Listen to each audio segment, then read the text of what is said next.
Labas! Šiandien esame Ukmergės rajone, žieminių miežių bioversijo demonstracinėme lauke.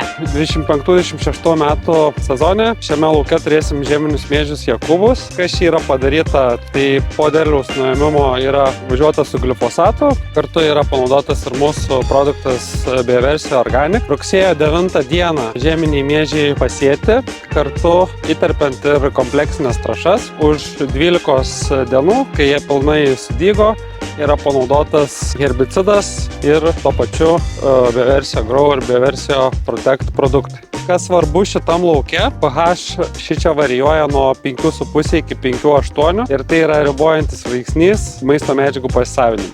Dėl labai lėto fosforo ir kalio tirpumo augalai šių medžiagų nepasiema tiek, kiek galėtų. Bakterijos Grow padeda augalams tirpinti maisto medžiagas 22% daugiau. Pagalvokite, šis laikotarpis lemia 1/3 būsimo derliaus.